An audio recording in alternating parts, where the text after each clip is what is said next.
In this video, we're going to walk through all the essential tools that I use on all of my models.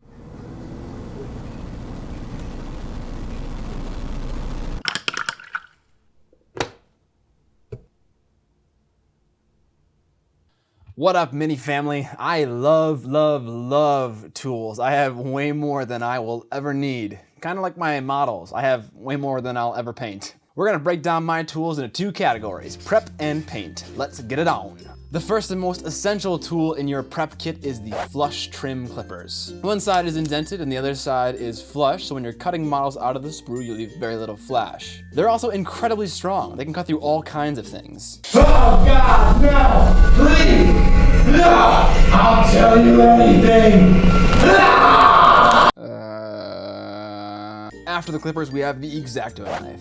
Perfect for scraping away mold lines off of your bits and bobs, slicing through the occasional sprue, and slicing thick flesh. Moving heavy furniture. Slicing thick flesh.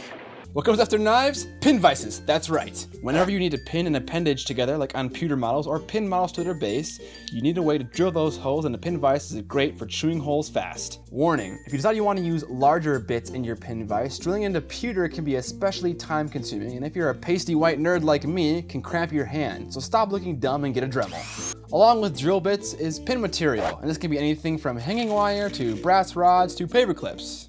Just make sure you have a drill bit that matches the size pin you want to use. Pinned arms don't stay together by themselves. You need glue. Two kinds of glue will adhere just about anything you encounter: plastic glue and super glue, or cyanoacrylic or cyanoacrylate, however all the cool kids say it. For getting rid of pesky mold lines, consider getting some files for some rough, fast removal, and some high grit sandpaper like 800 plus for smoothing out joints and also removing marks left by the files. Next, you need some milliput or green stuff. I tend to prefer milliput. This stuff is great for filling gaps and also the occasional conversion.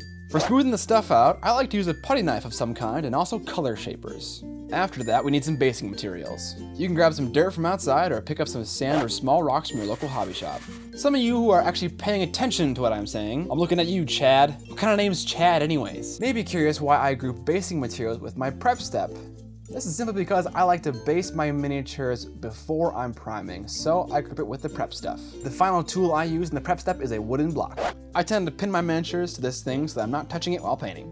And now we're on to the painting step. For my priming, I tend to use a mixture of aerosol-based spray primers and also brush-on primers of a variety of color. After this step is the actual painting, and we use three tools here. 1. Paintbrushes. I tend to like Kolinsky sable hair brushes here because they seem to last the longest and also keep the sharpest point. 2. The paint itself. Now you can use a lot of different kinds of paint for painting on miniatures, anything from Walmart brand water-based acrylic to artist grade oil-based paints. Most people tend to use acrylic paint that are made by miniature manufacturers. Brands like Scale 75, Citadel, P3, Vallejo. And I use these brands also because I'm boring and not unique. 3. A palette. I tend to like using a wet palette because it extends the life of my paint by keeping it hydrated.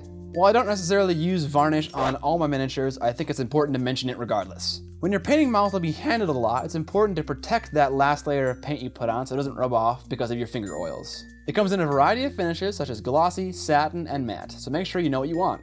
Bang! Those are all the tools that I use on all my miniatures, and of course I left some out. There are some that are more for special circumstances.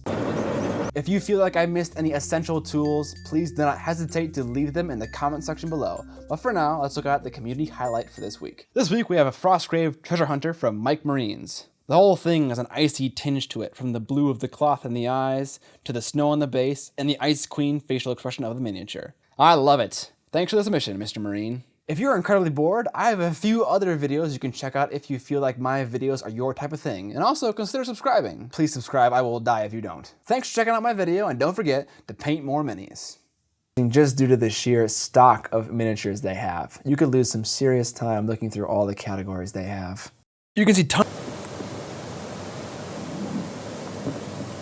Let's hope I don't die. After the clippers, we have the mold lines.